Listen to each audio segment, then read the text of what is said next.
जी hello जी, क्या हालचाल, कैसे सारे। दिस इज वैभव और आज की इस वीडियो में हम बात करने वाले हैं अपने फर्स्ट प्रोग्राम के बारे में।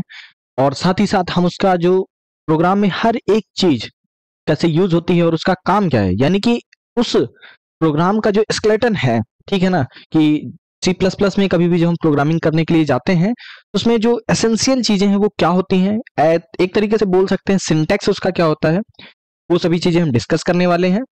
और हम हर एक वर्ड जो इसमें यूज होगा उसका देखेंगे कि मीनिंग क्या क्या होती है। साथ ही साथ हम इस वीडियो में बेसिक जो इंट्रोडक्शन है देखेंगे डाटा टाइप और वेरिएबल्स का, और साथ ही साथ फिर बाद में हम कुछ प्रैक्टिस करने वाले हैं। तो सबसे पहले स्टार्ट करते हैं अपने फर्स्ट प्रोग्राम से।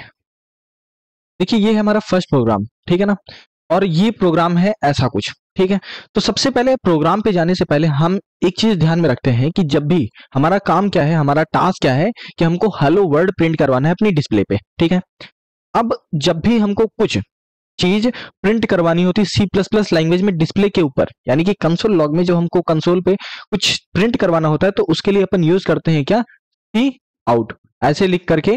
और ये डबल साइन लगता है, क्या होता है मैं आगे बताऊंगा। और इस वाले डबल क्वाड्स के अंदर जो कुछ होता है वो सब लिख जाता है, यानी कि हमारे डिस्प्ले के सामने प्रिंट हो जाता है। जैसे यहाँ पे देखिए सी आउट लिख रखा है, फिर इसके अंदर हेलो वर्ड है, तो ये हेलो वर्ड हमारी डिस्प्ले पे क्या होगा, ये हेलो वर्ड हमारी डिस्प्ले पे प्रिंट हो जाएगा।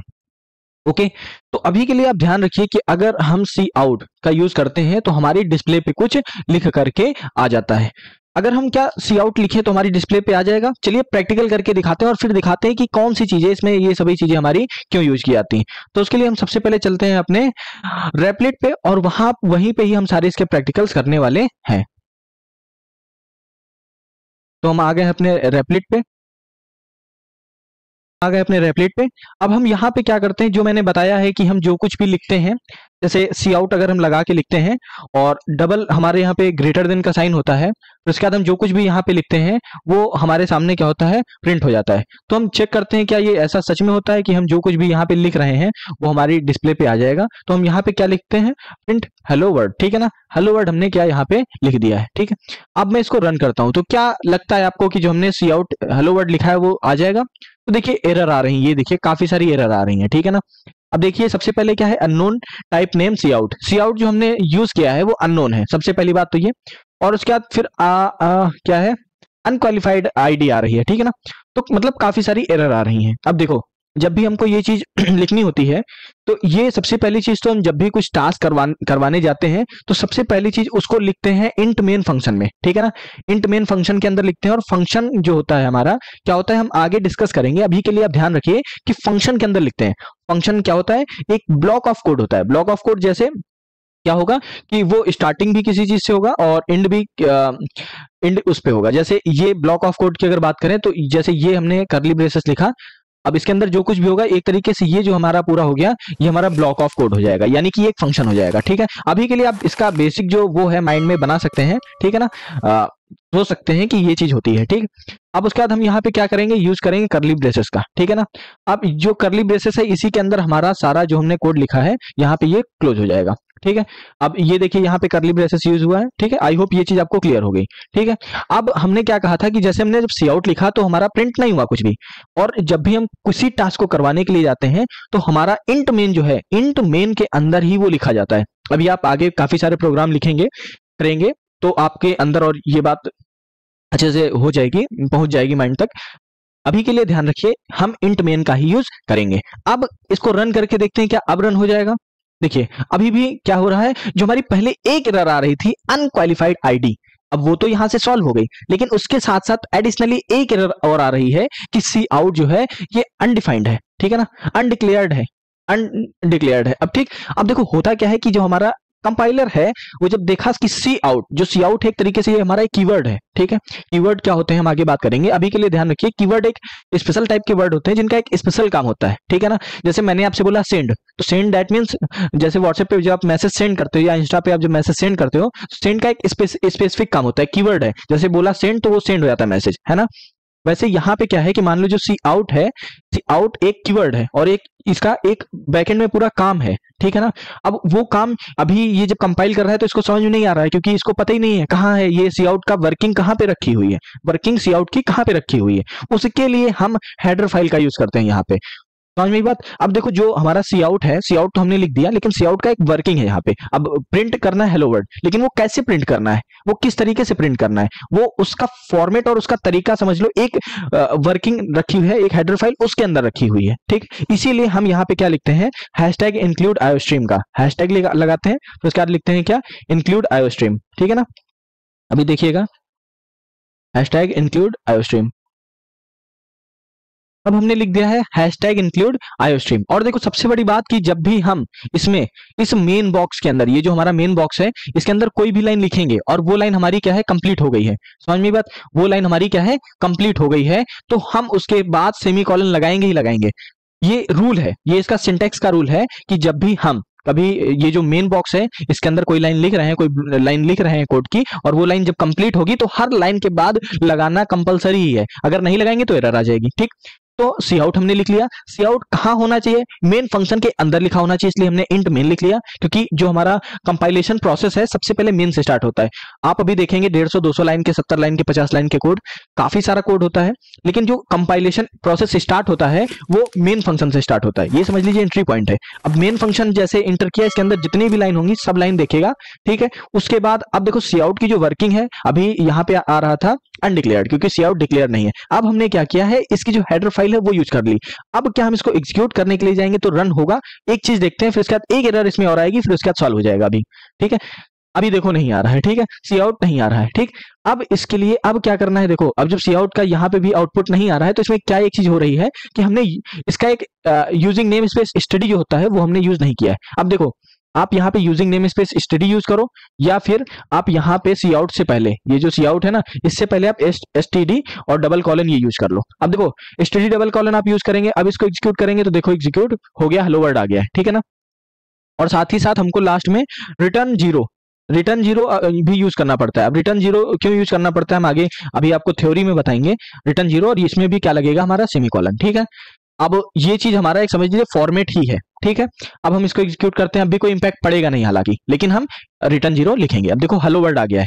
अब लेकिन हम स्टडी यहाँ पे ये वाला नहीं ना लिख करके हम यहाँ पे यूजिंग नेम स्पेस स्टडी लिखेंगे, क्योंकि देखो हर उसमें हमको जाके स्टडी लिखना, अगर 1000 लाइन का कोड है तो 1000 बार हमको स्टडी लिखना पड़ेगा, और ऐसे हम यहाँ पे सिर्फ ऊपर लिख करके अपनी प्रॉब्लम को सॉल्व कर सकते हैं। ये देखो बात समझ में आई। अब थोड़ा इसको ब्रीफ देते हैं आपको। देखो सबसे पहले हमको हेलो वर्ल्ड प्रिंट करवाना था, तो हेलो वर्ल्ड प्रिंट कैसे होगा, तो उसके लिए हम C++ में यूज करते हैं क्या, सी आउट। अब हमने सी आउट हेलो वर्ल्ड लिखा, क्या सी आउट हेलो वर्ल्ड से हमारा प्रोग्राम रन हो गया, नहीं हुआ था, दो एरर आ रही थी, एक अनक्वालिफाइड वाली आ रही थी कुछ, और एक दूसरी एरर आ रही थी। अब उसको सॉल्व करना था तो उसके लिए हमने लगाया इंट मेन, ठीक है। इंट मेन फंक्शन के अंदर होना चाहिए हमारा प्रोग्राम, तो इसीलिए हमने इंट मेन के अंदर लिख दिया, डबल ब्रेसेस लगा दिए, ठीक।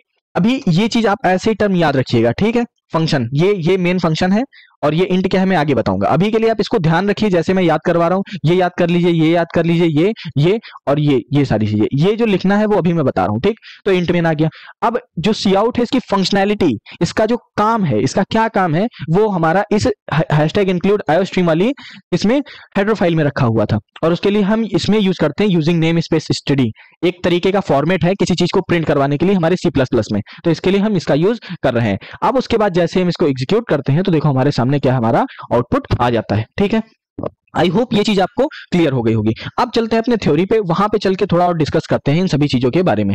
अब देखो मैंने कहा था ये सारी चीजें, अब हैशटैग इंक्लूड आयोस्ट्रीम यहाँ पे है, ये हमारा हो गया header file, using name space study एक फॉर्मेट है इस चीज को लिखने के लिए। सी आउट का हम यूज करते हैं किसी भी चीज को प्रिंट करवाने के लिए। आपका टास्क है कि आप इसी तरीके से हेलो वर्ल्ड जैसे हमने प्रिंट करवाया, यहाँ पे आप क्या रखिए, अपना नेम रखिए, फिर अपना सर नेम रखिए, ठीक है ना, फिर अपने कॉलेज का नेम रखिए, और ये सारी चीजें आपको क्या करनी है, प्रिंट करवानी है, ओके। ये चीज हो गई। अब इसके हर एक कंपोनेंट को पहले हम ब्रेक करते हैं कि इंट मेन और जो हैशटैग इंक्लूड आयोस्ट्रीम, और उन पे थोड़ा एक तरीके से स्टडी करते हैं, तो आपकी चीजें जो है ना और ज्यादा क्लियरिटी चीजों में आएगी।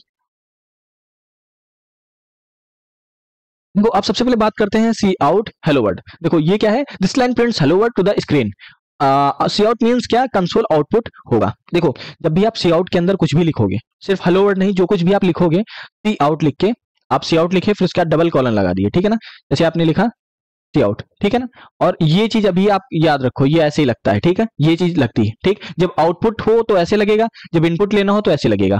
आउटपुट के लिए मतलब जब आपको कुछ शो करवाना होगा तो ऐसे ऐसे लगेगा साइन, जब आपको कुछ इनपुट देना रहेगा तो ऐसे लगेगा, मैं आगे बताऊंगा, ठीक, सी आउट, और इसके अंदर whatever you want to write, जो कुछ आप लिखेंगे वो प्रिंट हो जाएगा। और हर एक लाइन के बाद आप मान लो 10 लाइन सी आउट लिखते हो, 10 बार आपको हेलो वर्ल्ड प्रिंट करवाना है, तो आप 10 बार ऐसे सेमीकोलन लगाओगे। ओके, एक भी बार मिस नहीं करना है। अगर एक भी बार आप मिस करेंगे तो आपकी एरर आ जाएगी। साथ ही साथ आपको एक चीज ध्यान रखिएगा, जो यहाँ पे मैंने सी यूज किया है ये स्मॉल है, तो आप इसको कैपिटल नहीं यूज कर सकते हैं, क्योंकि जो हमारी C++ लैंग्वेज है वो केस सेंसिटिव होती है। ठीक है, तो आप इसमें वो यूज नहीं कर सकते हो। अगर आप यूज करोगे तो आपकी क्या हो जाएगी, एरर आ जाएगी। ठीक है ना, आई होप ये चीज आपको क्लियर हो गई होगी। ठीक है, और ये चीज हो गई। अब आगे इसके दूसरी चीजों पे बात करते हैं, हैशटैग इंक्लूड और इंट मेन। देखो हैशटैग इंक्लूड क्या है, एक तरीके से लाइब्रेरी है, और जिसके अंदर जो हमारा सी आउट है और सभी अभी आगे चीजें हम यूज करेंगे। अभी तो सी आउट सिर्फ बताया है, अभी हम यूज करेंगे सी इन। जैसे सी आउट कुछ प्रिंट करवाने के लिए होता है, वैसे सी इन का यूज करेंगे, जैसे सी इन ए।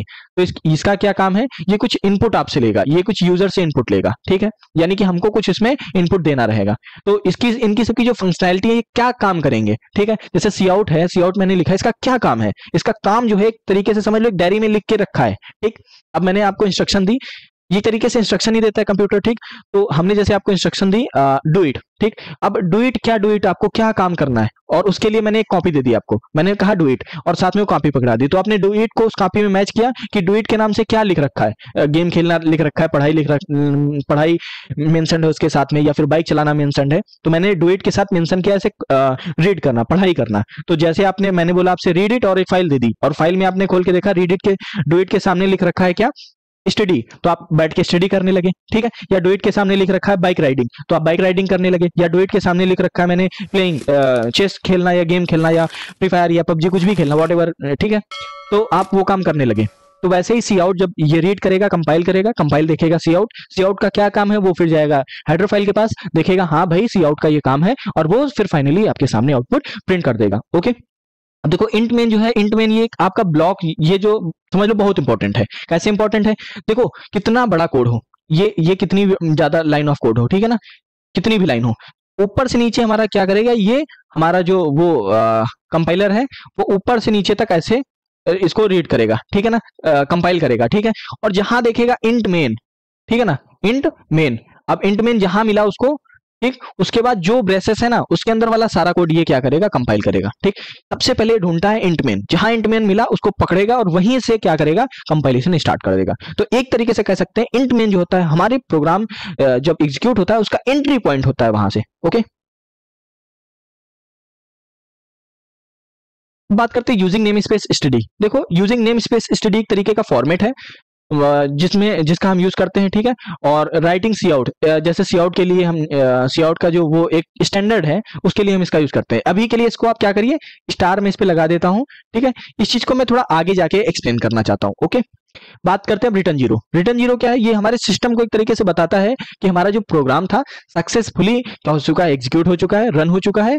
ये केवल एक मैसेज जाता है हमारे सिस्टम को। अगर आप इसको नहीं भी लिखेंगे तब भी कोई प्रॉब्लम नहीं है, लेकिन हम अपने प्रोग्राम में इसको लिखते हैं। आई होप इसके जो कंपोनेंट्स थे सभी, ये एक तरीके से स्केलेटन भी है किसी भी एक प्रोग्राम का। ठीक, वो आपको क्लियर हो गया होगा। अब इसके और चीजों पर हम डिस्कस करते हैं।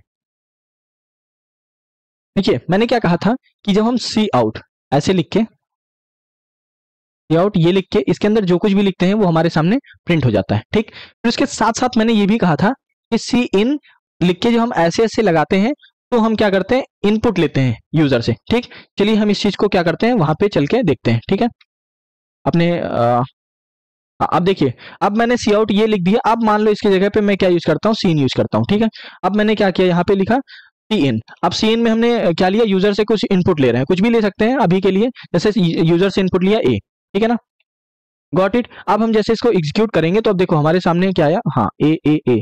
अब देखो ए क्या है, सबसे पहले हमको डिफाइन करना पड़ेगा, तो मान लेते हैं इंट है ए। ठीक है, अभी के लिए आप ज्यादा इसमें ध्यान मत दीजिए कि क्या है, आप सी इन पे ध्यान दीजिए, केवल सी इन के उस पे ध्यान दीजिए। ठीक, इंट के पहले ए क्यों लगाया है अभी इस पे ध्यान मत दीजिए। ठीक है, हाँ ये देखो जैसे मेरे सामने अब आया। अब यहाँ पे हमको क्या करना रहेगा, ए की वैल्यू इंटर करनी रहेगी। ठीक है ना, ए की वैल्यू मान लो हमने 30 इंटर कर दी, इंटर। ठीक है, अब ये देखो ये यूजर से क्या लिया, इनपुट लिया है। ठीक है, यहाँ पे हमको वैल्यू इनपुट करनी पड़ रही है। ठीक है, तो सी इन का काम क्या होता है, सी इन यूजर से इनपुट लेता है। ठीक, जैसे सी इन ए किया, अब यहीं पे सी इन हम क्या कर लेते हैं, बी कर लेते हैं। ठीक, अब यहाँ पे हम कॉमा लगा के बी कर देते हैं और सी भी कर देते हैं। ओके, अब हमको क्या करना है, यहाँ पे सी इन, अब हम यहाँ पे क्या कर रहे हैं, अब ए और ए की वैल्यू ले ली है, बी की वैल्यू ले लेते हैं, फिर उसके बाद अब हम क्या कर ले रहे हैं, इन यहाँ पे सी की इसकी वैल्यू ले ले रहे हैं, ठीक है ना, सी करवा ले रहे हैं। ओके, अब सी हमने यहाँ पे एंटर करवा ली और ये हमारा हो गया। ठीक, अब चलिए इसको हम यहाँ पे क्या करते हैं, एग्जीक्यूट करते हैं। ओके, ये हमारा कॉमा, ठीक है। अब इसको रन करते हैं। देखो अब हमारे सामने अभी कोई मैसेज नहीं प्रिंट हो रहा है, लेकिन हमने 45 ए की वैल्यू एंटर की, यहाँ पे हम गए, ठीक है। पहले हमने लिखा 45 ए की वैल्यू, फिर बी की वैल्यू 34, फिर सी की वैल्यू क्या 34। ठीक, अब देखो हमारे सामने ये प्रिंट हुआ। ठीक है, गॉट इट, बात समझ में आई। तो यहाँ पे क्या है, केवल सी, इसका काम क्या है हमारा, इसका काम ये है कि हमारे सामने ये क्या करेगा, सी इन जो काम क्या करता है, सी इन कुछ इनपुट लेने के लिए यूज होता है और सी इन बहुत इंपॉर्टेंट रोल प्ले करेगा। हम जैसे जैसे आगे लेक्चर में बढ़ेंगे तो वहां पे सारी चीजें हम देखेंगे। थोड़ा और आगे बढ़ते हैं और चीजों पे बात करते हैं। अब बात करते हैं हम डाटा टाइप और वेरिएबल्स के बारे में। देखिए हेलो वर्ड कैसे प्रिंट होता है, हमने इस पे बात कर ली है। हेलो वर्ड में जो कंपोनेंट्स जो चीजें यूज होती हैं उसको प्रिंट करवाने के लिए, उन सभी चीजों पे भी हमने बात कर ली है। अब देखते हैं डाटा टाइप और वेरिएबल्स के बारे में। देखो वेरिएबल आप स्टार्टिंग से पढ़ते चले आ रहे होंगे, ऐसे आपके सामने कुछ वैल्यू दे रखी होती थी 6 और इसके आगे कुछ x लिख रखा होता था, ठीक है ना, या जैसे y इक्वल्स टू 10 ऐसे कुछ लिख रखा होता था। आप जब छोटी क्लासों में होंगे, ठीक है ना, तो आपने ये पढ़ा होगा, या ऐसे 6 यहाँ पे कुछ भी लिख लीजिए, age age age equals to आप ऐसे लिख सकते हैं 10, ठीक है ना, और मान लो p इक्वल्स टू यहाँ पे लिख रखा है 20। तो देखो यहाँ पे x y एज और ये p, ये सब क्या है, ये वेरिएबल्स हैं। और ये वेरिएबल क्या है, इसके इक्वल्स टू का मीन्स है ये जो x है इसकी वैल्यू है 6, ठीक है ना, x है इसकी वैल्यू है 6, दैट मीन्स। तो वेरिएबल क्या होते हैं, एक तरीके से एक कंटेनर होते हैं, ठीक है ना, जो क्या करते हैं, कुछ किसी चीज को कंटेन करते हैं, ठीक है ना। ये एज हो सकता है, कोई नंबर हो सकता है, क्लास हो सकता है, ABCD कोई सा भी नंबर हो सकता है ना, किसी के इक्वल्स टू समथिंग लिख रखा है तो वो हमारा वेरिएबल है। जैसे यहाँ पे XY और ये सभी चीजें वेरिएबल है। अब देखो ये वेरिएबल क्या काम करते हैं, किसी भी टाइप के डाटा को होल्ड करते हैं, ठीक है ना। जैसे अभी तो मैंने यहाँ पे लिख रखा है x इक्वल्स टू 6 ऐसा कुछ लिख रखा है। अगर मान लो हम x इक्वल्स टू 2.5 लिख दें तो ये भी डाटा है हमारा।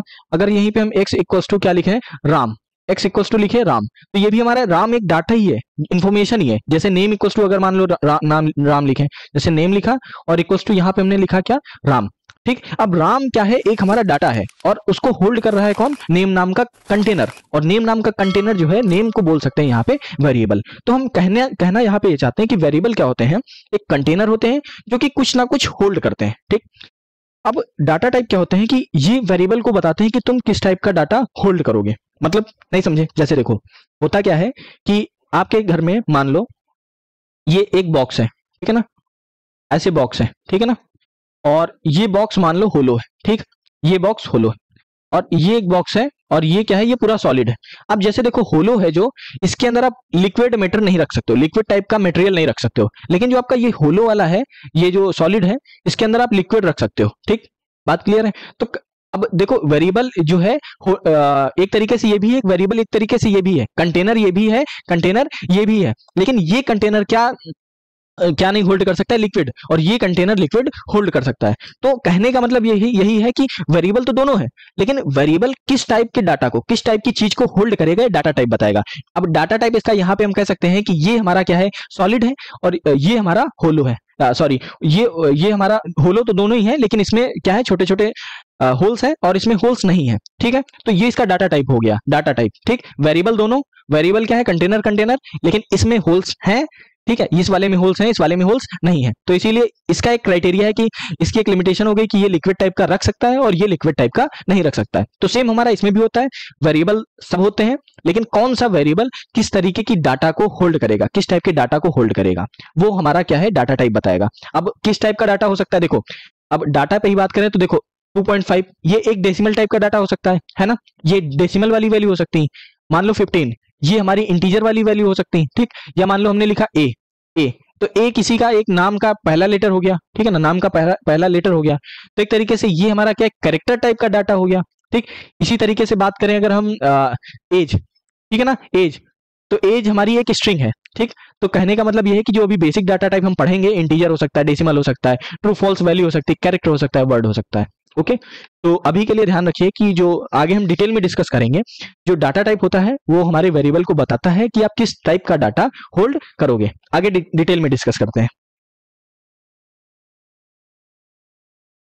डिटेल में डिस्कस करते हैं। देखो, variable are the containers which is holds the value, ठीक है, लेकिन एक वेरिएबल किस टाइप की वैल्यू को होल्ड करेगा वो हमारा बताएगा कौन, वो डिपेंड करता है हमारे किस पे, वेरिएबल के डाटा टाइप पे। ये देखिए डाटा टाइप, ठीक है ना, इसके डाटा टाइप पे डिपेंड करेगा। अब मैं इस चीज को हाईलाइट कर देता हूं, ठीक है, इस चीज पे डिपेंड करेगा। अब और जो वेरिएबल और डाटा टाइप है ये दोनों साथ में काम करते हैं। यहाँ पे देखिए जो वेरिएबल और डाटा टाइप है ये दोनों क्या काम करते हैं, दोनों साथ में काम करते हैं। ठीक, साथ में कैसे काम करते हैं? सबसे पहले अगर हम जब भी हम लैंग्वेज पढ़ते हैं तो इसमें हम वेरिएबल बनाते हैं। क्यों, जैसे क्यों बनाते हैं वेरिएबल और डाटा टाइप? जैसे मान लो हमको 2 नंबर का सम प्रोग्राम बनाना है, ठीक है, सम वाला प्रोग्राम बनाना है। अब 2 नंबर को आपको स्टोर करना पड़ेगा, यानी कि 2 वेरिएबल लगेंगे और फिर एक तीसरा वेरिएबल और लगेगा जो इन दोनों की वैल्यूज को स्टोर करेगा। तो वेरिएबल की तो जरूरत है, लेकिन अब वेरिएबल, अब 2 नंबर्स को ऐड कर रहे हैं, किस टाइप का नंबर है, डेसिमल वाला है या इंटीजर वाला है, तो उसके लिए हमको बताना पड़ेगा कि कौन सा कंटेनर किस टाइप का चाहिए। तो इसीलिए सबसे पहले आपका क्या लगता है, सबसे पहले आपका डाटा टाइप लगता है, फिर उसके बाद वेरिएबल नेम लगता है, फिर उसके बाद लगती वैल्यू। अब कैसे कह सकते हैं? अब देखो डाटा टाइप मैंने बताया कि अभी बेसिक जो 4 टाइप के डाटा टाइप याद रखिए। जो आपका एक इंट होता है इंटीजर टाइप के लिए इंट का यूज करते हैं, और डेसिमल टाइप की वैल्यूज के लिए फ्लोट का यूज करते हैं, ठीक है ना, फ्लोट। फिर उसके बाद जो हमारा कैरेक्टर है उसके लिए, कैरेक्टर के लिए CAR का यूज करते हैं, CHAR, ठीक है ना, कैरेक्टर का यूज करते हैं। और जो हमारी स्ट्रिंग है उसके लिए हम STR का यूज करते हैं। अभी ये 4 ध्यान रखिए, 4 टाइप के डाटा टाइप, ओके। अब मान लो हमको स्ट्रिंग जो इंटीजर टाइप के हैं डाटा उनको ऐड करना है, ठीक है, तो हम क्या लिखेंगे यहाँ पे, इंट। अब 2 नंबर है तो एक A हो जाएगा, ठीक है ना। अब A इक्वल टू कितनी वैल्यू है, मान लो 10 है, ये करके हम सेमीकोलन लगा देंगे, क्योंकि मैंने कहा था कि हर एक लाइन के बाद हमको सेमीकोलन लगाना है। तो इसका तो एक दूसरा नंबर है इंट। अब इंट B इक्वल्स टू हम क्या लिख देंगे, मान लो इसकी वैल्यू है 20, ठीक। अब ये हो गया, समझ में बात। तो इस तरीके से पहले इंट, ये हमारा एक डाटा टाइप हो गया, फिर A ये हमारा वेरिएबल नेम हो गया, और जो 10 है वो हमारी वैल्यू हो गई। अब ये सिर्फ इंट के साथ ऐसा नहीं है, सिर्फ अभी आपको अगर मान लो CHAR लिखा है, CHAR, और यहाँ पे क्या लिख दे, एज, ठीक, या फर्स्ट लेटर, क्या है, फर्स्ट और लेटर, ठीक है ना, फर्स्ट लेटर। अब मान लो है हमारा A, तो वो हमने लिख दिया और ये सेमीकोलन लगा दिया, CHAR फर्स्ट लेटर। अब यहाँ पे मान लो अगर आपको लिखना है स्ट्रिंग, पूरा नेम लिखना है, तो नेम के लिए STR लगाए, फिर लिखेंगे नेम, और नेम इक्वल टू क्या लिख दिए, वैभव। बात क्लियर है, ये सेमीकोलन। तो यहाँ पे STR क्यों लगाया, क्योंकि जो नेम है वो नेम किस टाइप के डाटा को होल्ड कर रहा है, स्ट्रिंग टाइप के डाटा को, इसीलिए यहाँ पे हम जो हमारा डाटा टाइप है वो STR लगाए, ठीक। फिर अब देखो यहाँ पे हमारा CHAR का यूज हुआ है, कैरेक्टर का यूज हुआ है। क्यों? क्योंकि जो हमारा फर्स्ट लेटर है ये किस टाइप के डाटा को होल्ड कर रहा है, कैरेक्टर टाइप के डाटा को। यहाँ पे हमने यूज किया इंट क्यों यूज किया, क्योंकि जो हमारा A नाम का A वेरिएबल है वो इंटीजर टाइप की वैल्यू को होल्ड कर रहा है, ठीक। आई होप ये चीज आपको क्लियर हो गई होगी। चलिए प्रैक्टिकल इसको करके बताते हैं, तो शायद आपको ज्यादा समझ में आए, ठीक है। प्रैक्टिकल के लिए हम चलते हैं अपने रेपलेट पे। अब देखिए यहाँ पे हमने लिखा था इंट, अब इसको पूरा मैं हटा देता हूँ, फिर से स्टार्ट करता हूँ। देखो, जब भी हम कभी किसी वेरिएबल को लिखते हैं तो उसके लिए हमको सबसे पहले उसका डाटा टाइप डिफाइन करना पड़ता है। इंट हो गया, अब हमको क्या करना है, इंट A। अब A इक्वल्स टू हमने क्या लिखा, 10 लिखा, ठीक। उसके बाद लगाया सेमीकोलन, ठीक है। फिर उसके बाद हम क्या कर रहे हैं, एक दूसरा वेरिएबल बना रहे हैं इंट B। अब देखो दोनों में हमारा क्या है, दोनों केसों में यहाँ पे इंट है और यहाँ पे भी इंट है, क्योंकि हमने जो वैल्यू स्टोर की है वो 20 है। अब मान लो हम क्या करते हैं कि इस 20 की जगह पे हम ये लिख के हम A स्टोर कर देते हैं, ठीक है। अब देखो जब इसको एग्जीक्यूट करेंगे तो अभी प्रॉब्लम आएगी। क्यों? क्योंकि देखो जो हमारा B है, B वेरिएबल के साथ हमारा इंट है, यानी कि कंडीशन लग गई कि जो B वेरिएबल है सिर्फ उसमें आप इंट टाइप के डाटा को स्टोर कर सकते हो, लेकिन हमने तो उसमें भैया कैरेक्टर वाला गुजर दिया, तो एरर आनी ही आनी, ठीक। अब मान लो जैसे हमने इसको हटा के यहाँ पे हमने फिर से 20 कर दिया, ठीक है। इनको सिर्फ क्या करवा लेते हैं, सी आउट पे हमने प्रैक्टिस की है तो सी आउट वाला हम प्रोग्राम लिख देते हैं, ठीक है ना। अब सी आउट हम क्या कर देते हैं इन दोनों की वैल्यू अभी के लिए, C out value of A is ये, ठीक है। यहाँ पे ए की वैल्यू आ जाएगी, फिर उसके बाद हमने क्या लिखा यहाँ पे लिखा, अब ये बी की वैल्यू आ जाएगी। अब देखो जैसे हमने रन किया तो हमारी ए और बी की वैल्यू दोनों आ जाएंगी। एरर आ रही है इसलिए क्योंकि यहाँ पे हमने लगा दिया इसलिए, ठीक है। अब चलिए इसको रन करते हैं, तो देखो हमारी ए की वैल्यू आ गई 10 और बी की वैल्यू आ गई 20। अब देखो ये कैसे आई है, पहली चीज डिस्कस करते हैं। देखो ए हमने लिखा क्योंकि यहाँ पे हम ए इंट है, हमारा इंटीजर लग रखा है आगे, इसलिए 10 हम इंटीजर वैल्यू इनपुट दे रहे हैं। फिर बी इंटीजर है डाटा टाइप, इसलिए यहाँ पे हम इंटीजर वैल्यू लिख रहे हैं। फिर सी आउट के इस ब्रेसेस के अंदर जो वैल्यू होती है वो सभी आ जाती है, ठीक। इसीलिए हमने यहाँ पे ये लिखा है। ठीक है। फिर उसके बाद हमने ये आउटपुट, देखो जब भी आउटपुट हमको आउटपुट को शो करना होगा तो उसके लिए हम ये वाला साइन दो यूज करते हैं, ठीक है ना, ग्रेटर देन वाले, ठीक है ना, ग्रेटर देन वाले डबल यूज करते हैं। और इंड एल का यूज इसलिए किया है ताकि हमारा जो रिस्पॉन्स है नेक्स्ट वाला वो नेक्स्ट लाइन में आए। अगर हम चाहें तो इंड एल को हटा सकते हैं, जैसे इंड एल को हटाएंगे तो हमारा क्या होगा, जो आउटपुट आएगा वो एक ही लाइन में आ जाएगा। अभी देखिए दोनों आउटपुट एक ही लाइन में आ गए, इसीलिए हम क्या करते हैं, इस चीज को अवॉइड करने के लिए अपन क्या करते हैं, इंड एल का यूज करते हैं। अभी जैसे इंड एल का यूज किया है तो देखो हमारा दोनों आउटपुट क्या आएगा, नेक्स्ट लाइन में आ रहा है, ठीक है। अब ए की वैल्यू हमारी 20 और बी की वैल्यू 20 इस तरीके से प्रिंट हो गई। अब मान लो हम यहां से कैरेक्टर ये हटा करके, ये इंट हटा करके क्या लिख देते हैं, CHAR, कैरेक्टर लिख देते हैं। अब हमने क्या किया, कैरेक्टर में 20, अब कैरेक्टर टाइप के डाटा टाइप में जिसमें कैरेक्टर स्टोर होता है उसमें हमने इंटीजर वैल्यू रख रखी। अब भी एरर आएगी, क्यों, क्योंकि वो स्टोर उसको नहीं कर सकता है। देखो बी की वैल्यू कुछ नहीं आई, समझ में बात, क्योंकि वो बी उसको होल्ड नहीं कर सकता है। अब हमने क्या किया, यहाँ पे ए किया, अब जैसे ए किया अभी देखना आ जाएगी वैल्यू, यहाँ पे आउटपुट आ जाएगा बी इज ओके। अब जब भी कैरेक्टर टाइप के हम डाटा को स्टोर करने के लिए जाएंगे तो कैरेक्टर टाइप के डाटा को स्टोर करने के लिए सिंगल क्वाट्स का यूज करते हैं। अब सिंगल क्वाट्स के अंदर लिखेंगे जो, तो हमारा आउटपुट आ जाएगा। देखो हमने सिंगल क्वाट्स लगाया और उसके साथ लिखा तो देखो जो हमारी बी थी, बी की वैल्यू ए आ गई है, ठीक है। चलिए अब इसी तरीके से थोड़ी और प्रैक्टिस कर लेते हैं। हमने कैरेक्टर का देख लिया, इंट का देख लिया, अब बुलियन का देख लेते हैं। अब बुलियन का क्या है, बूल के लिए BWL का यूज करते हैं। अब इसके अंदर हम C इक्वल्स टू क्या लिख लेते हैं, 10 मान लो 5 लिख लिए, ठीक है ना, 10.5 और इसको सेमीकोलन, ठीक है। अब उसके बाद हमारा क्या बचता है, बुलियन 10.5, सॉरी जो बुलियन 10.5 है, बुलियन में ओनली ट्रू और फॉल्स स्टोर होगा, ठीक है, तो इसीलिए हमने इसमें लिख दिया ट्रू। Okay got it. जो बुलियन होता है हमारा ट्रू और फॉल्स के लिए यूज होता है। फिर उसके बाद आता है फ्लोट, तो देखो फ्लोट वाला भी है, फ्लोट में हमने क्या कहा था, डेसिमल टाइप की वैल्यूज आएंगी, फ्लोट भी हो गया। उसके बाद अब हमारा यही मेन 3 है, डबल। अब देखो डबल जो है, डबल कहने का मतलब ये है कि डबल जो है उसका साइज थोड़ा ज्यादा है। जो हमारे ये डाटा टाइप है इनका साइज थोड़ा कम होता है, और जो दूसरे ई डबल लगा दिए इसका साइज थोड़ा हमारे नॉर्मल वाले डाटा टाइप से ज्यादा है। इनकी साइज पे हम अभी बात नहीं करेंगे, अभी मैं केवल इनका ब्रीफ दे रहा हूँ। नेक्स्ट लेक्चर में हम हर एक डाटा टाइप पे उसके साइज और उसके रेंज के बारे में डिटेल में डिस्कस करेंगे। ओके, तो ये इस तरीके से होता है। अब इन सभी की वैल्यूज को हम क्या करते हैं, प्रिंट करवाते हैं। अब देखो प्रिंट करवाने के लिए मैंने क्या कहा है, अपन यूज करेंगे सी आउट का, ठीक है। अब देखो ये जो हमने ये वाला चीज लगाया है ना, अगर आप इसको ये डबल ब्रेसेस और ABC हटा दोगे तो ये यहाँ पे जो वैल्यूज प्रिंट हो रही है ना, ये 10 और यहाँ पे ये वाली वैल्यू 10A, तो ये नहीं प्रिंट होगा क्योंकि यहाँ पे हम ये वाला यूज कर रहे हैं, ये साइन यूज कर रहे हैं A, इसीलिए हमारा ये प्रिंट हो रहा है, ठीक। अब इसके बाद हमारा क्या है, एक और रह रहा है, कौन सा, D, ठीक। उसके बाद हमारा फिर क्या आएगा, E आएगा, ठीक है। तो इस तरीके से हमारी सारी वैल्यूज इसकी आ गई, ठीक है। चलिए ये भी हम कर देते हैं। अब इसको रन करते हैं, तो देखो हर रन करने के बाद A की वैल्यू क्या आ रही है, the value of A is 10, the value of B is A, the value of C is 1। 1 क्यों आ रही है, क्योंकि ट्रू और फॉल्स है, ठीक है। और ट्रू जो होता है 1 होता है, फॉल्स जो होता है 0 होता है। C की वैल्यू इसलिए 1 आ रही है। The value of D is 1.2, क्योंकि यहाँ पे 1.2 है। The value of E is 1.23। Okay, अब क्या करते हैं, इस तरीके से ये हम क्या कर रहे हैं, जब हम इसको एग्जीक्यूट करते हैं तो ये हमारे सामने इनकी वैल्यू के साथ में ये सब प्रिंट हो जा रहे हैं, ठीक है। अब चलिए थोड़ा दूसरी चीजों पे डिस्कस करते हैं। अब बात करते हैं अपने डाटा टाइप के बारे में। अब बात करते हैं हम इसके डाटा टाइप के टाइप्स के बारे में। देखो अभी हमने सिर्फ डाटा टाइप और वेरिएबल्स का थोड़ा ब्रीफ लिया है। आप डाटा वेरिएबल्स को कैसे डिक्लेयर करते हो, डिक्लेयर करने के लिए मैंने कहा है कि कोई सा भी नेम और इक्वल्स टू समथिंग वैल्यू लिखते हो तो वेरिएबल डिक्लेयर हो जाता है। लेकिन उससे पहले डाटा टाइप हमको लगाना कंपलसरी होता है कि किस टाइप का वो डाटा स्टोर करेगा, जैसे इंट या फिर फ्लोट। तो इस तरीके से हमारा वेरिएबल डिक्लेरेशन हो गया है, किस तरीके से हम वेरिएबल को डिक्लेयर करते हैं, या किस तरीके से हम सी आउट का यूज करके कुछ डिस्प्ले करवाते हैं, किस तरीके से हम सी इन का यूज करके कुछ वैल्यू इनपुट देते हैं, ठीक। और ये सभी चीजों के बारे में हमने डिस्कस कर लिया है। अब बात करते हैं डाटा टाइप के टाइप्स के बारे में। देखो डाटा टाइप जो हर एक प्रोग्रामिंग लैंग्वेज में ये सभी चीजें सेम है, तो इसको बेसिकली 3 पार्ट्स में कैटेगराइज किया जा सकता है, एक बिल्ट इन डाटा टाइप में, एक ड्राइव्ड में और एक यूजर डिफाइंड में, ठीक है।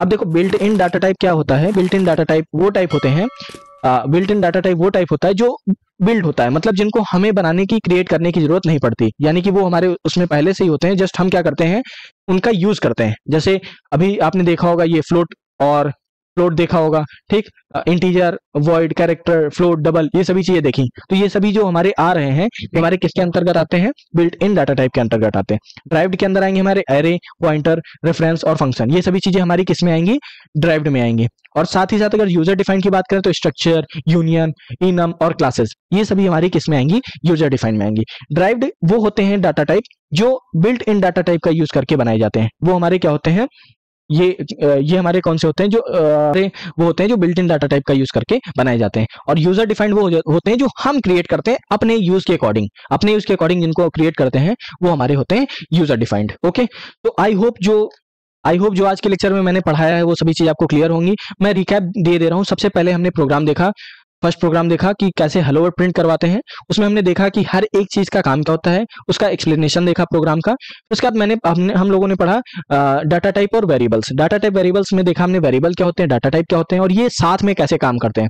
साथ ही साथ हमने देखा कि किस तरीके से वेरिएबल्स को हम डिक्लेयर करते हैं और जो वेरिएबल के बारे में और जो डिटेलिंग है हम नेक्स्ट एक प्रैक्टिकल वीडियो लेके आएंगे जो पूरा का पूरा इस लेक्चर के प्रैक्टिकल के ऊपर बेस्ड होगा और उसमें हम इन सभी प्रैक्टिकल्स जो इसके हैं और प्रैक्टिस जो है उस पर हम काम करने वाले हैं। तब तक के लिए बाय बाय। वीडियो पसंद आ रही है तो लाइक करें, इस रील्स को शेयर करें जितना दोस्तों के साथ ज्यादा हो सकता है, क्योंकि आपका लाइक और शेयर ही हमारा मोटिवेशन है।